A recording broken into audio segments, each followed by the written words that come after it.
Who, if anyone, has momentum going into the overtime period here? I think the Orlando Magic have the emotional momentum, the crowd, and they're back into it and excited.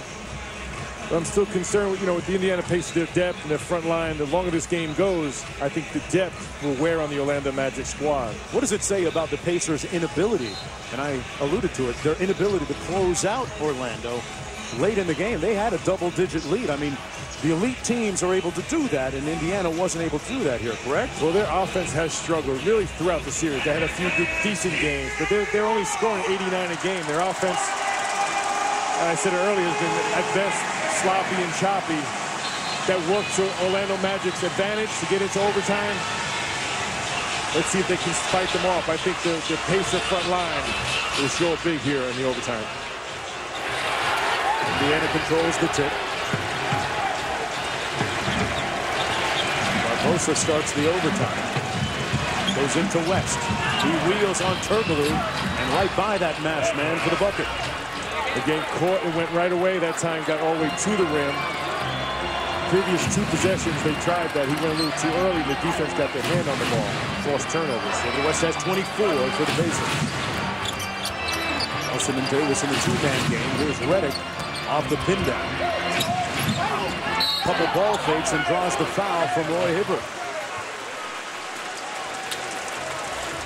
That's the 5th foul on Roy Hibbert. But it was side out. Orlando basketball. Orlando Magic play with much better energy. Their cuts are crisper and faster. Playing with better speed. Being very decisive. Redick had to go halfway down. Great rebound. Davis couldn't finish and took it right away from Hibbert. Richardson for the lead. And Hill with the rebound. Great hustle and energy by Glenn Davis. Just all over the place tonight. Just whipped that ball out of the arms of Roy Hibbert. And we'll see Indiana Pacers again down to David West. One-on-one with Turkoglu. He's going to work in the office right now. The turnaround and one. David West, the best on the block here in the late going. The fouls against J.J. Redick. Big-time strength. Fighting on the block there, David West. No denying him. Takes the hit with the finish off the glass. West shooting 85% from the foul line in the playoffs. Comes up short. And Mark, he told us pregame we have 4 or 5 guys that want the ball at the end of the game. Well, tonight, he's going to get it. He's getting it every possession. Give me the ball. I have Turkoglu. I'm going to score. Davis sets the screen for Redick. It gets free and misses again. Rebounded by the Pacers. 4-point lead for Indiana. Meanwhile, they're underway in Los Angeles. The Clippers and the Grizzlies. That game coming up immediately after this one. And currently going on ESPN News. David West against Turkoglu. And West trying to make more news, missing that time. And another possession for the Pacers. They're going to flatten it out for George Hill. And side pick and roll here with Granger. Open. And he knocks it down. The lead is up to 6. Indiana executing well here, Maru. And for overtime. Frontline scoring. And to get that score, it was an offensive rebound that led to that score. A 6-0 run to begin this overtime period. And Stan Van Gundy calls timeout. We're going to stay right here. Keep in mind that a little more time in the overtime period. Meanwhile, they're underway, the Grizzlies and the Clippers. Interesting that some Clippers players felt that they were quote-unquote punked. And that was a quote from them in the last game and losing in Memphis. That series at 1 apiece. This one at 2-1 in favor of the Pacers. Let's take a look at what's happened so far in our overtime period. They continue to call David West's number. It's working moment. Absolutely. That's where they're mismatched. The Indiana Pacers like David West matched up with Turkoglu, and he's getting it done. And here Danny Granger springs free, and their other all-star, Danny Granger, delivers. David West was the first guy after they won their last game. He was the first one in the locker room amongst Granger, Hibbert, and his teammates to say, guys, let's not get too high over this win. We've got a lot more business at hand to take care of. Well, Mark, you mentioned it. David West all night long has played with a scowl. He's here for business. He wants this game. And he was angry when it got into overtime. I'll tell you what, he came out in this overtime and has been dominant. Now keep in mind, folks, this is a guy who is coming off of ACL surgery about 13 months ago. And he is back in full effect. 26 points and 12 rebounds.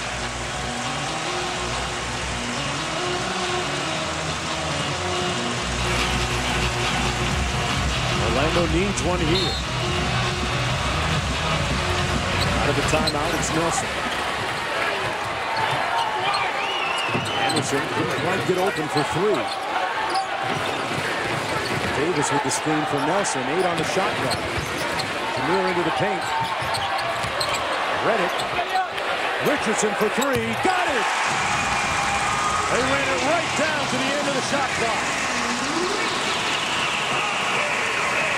Really good defense by the Pacers, but great patience. A nice pass at the end of the shot clock by Reddick.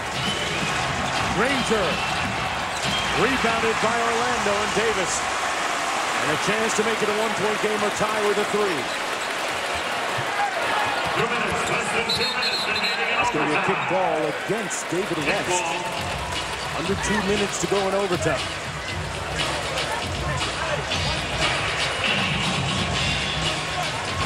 Seconds on the shot clock for the Magic. Oh, they're setting some hard screens out there, Chris. A lot of body bumping. For the tie. Anderson with the rebound. Oh, Davis didn't even look at the bucket. Sets the screen instead. Here's Anderson. Nelson working against Hill. They get the switch onto West now. Nelson on the blow-by. Gets the layup.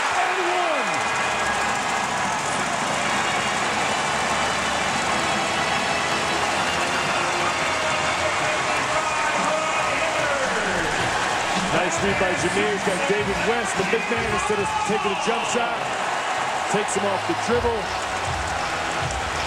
And looking for 3 points the old-fashioned way. With the layup and the foul. Jamir Nelson at the free throw line. Good read there, though. He got the switch. David West, a big man out on the perimeter. And that foul was against Hibbert. His 6th personal foul. He fouls out, Chris, with a double-double, 14 points, 11 rebounds, and 3 blocks. But a strong move by Nelson. Despite that 19-point deficit earlier, Orlando has battled back to tie it at 95. And Frank Vogel will call timeout. Does the game change significantly for the Pacers without Hibbert in the ballgame now? Absolutely. I think it changes to the Orlando Magic. A play that we just saw is likely to happen more often. Be it Jamir Nelson or Big Baby on the pick and roll to be able to get to the rim and lay it up without Roy Hibbert's shot blocking ability. It's a huge plus for the Orlando Magic to have Roy Hibbert out of the game. Orlando with a full of 20 remaining, 1 foul to give. 2 key plays in overtime by the Magic. Good patience on offense here before Richardson knocked down the 3. And then Jamir Nelson caught David West in the switch and drew the foul, which put Hibbert on the bench for the rest of the day. I think with Roy Hibbert out of the game, that situation can present itself again. Jamir's going to have much more confidence to take it all the way to the rim, as opposed to we saw right before the overtime pull up for that jump shot. Jason Richardson has found his groove again. 9 of 18 from the field. A big three-pointer a few moments ago, shooting 42% from downtown in the playoffs. Tied at 95, Pacer basketball. They've already let one game slip away. That was game 1 on their home court. They led by 19 here. Hill on the drive. Got it back and draws the foul on Nelson. Orlando couldn't corral the loose ball, and Hill made them pay. Foul number 14. Fouls against Jameer Nelson, his fourth. And now George Hill will go to the free throw line. His fourth, first in the last 2 minutes. Well defended there by Davis. George Hill shooting 2. Hill at the foul line, an 88% free throw shooter in the postseason. Talked about him playing many big games in the NBA Finals as a member of the San Antonio Spurs, bringing valuable experience to the Pacers. Neither team now with a foul to give. He got to learn from one of the best of all time, Tony Parker. Pretty good guy to learn from. And Coach Popovich. 2-point lead for Indiana. Trying to close out this feisty and belligerent Orlando team right now. Nelson on the drive. Probes and comes out the other end. Gets the switch on Hansbrough. And he turns it over. And Hill steps out of bounds. Would he have done better just throwing it up? I was thinking just throw it long, high, eat some clock, and maybe Barbosa runs it down. He's ahead of the field. He plays it safe. It's Orlando basketball. Nelson, Davis. Great move over Granger. And it's tied at 97. And that's it. I force a double team. I make a great pass. Or hit a fadeaway jump shot. That's what he used to tell Casey Jones here. Right? Exactly. Give me the ball. Get out of the way. I got it. Looking at the architect of this Indiana Pacer team as it's presently constituted. Some key moves during the offseason.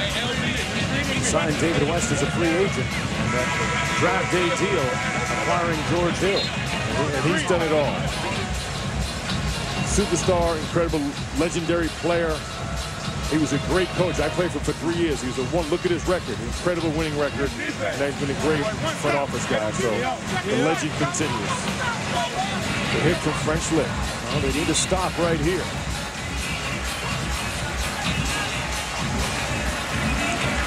Actually, Indiana ball, pardon me. Orlando needs to stop. 6 seconds on the shot clock for the Pacers.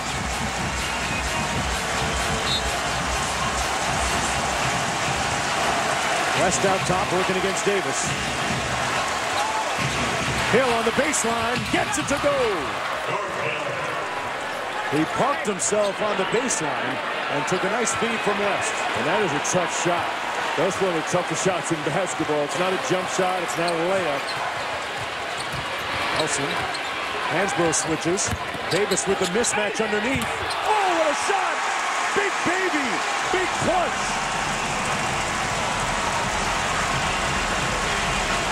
Tied at 99. And the Pacers are going to play. They're not going to call timeout. George Hill working against Jameer Nelson. For the win. Whistle.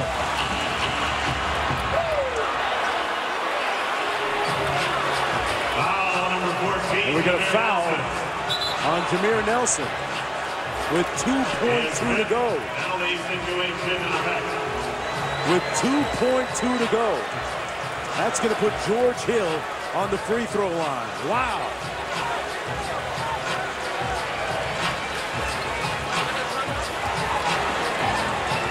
We'll look to take another look at exactly where the foul occurred. And Mike Callahan signaled foul.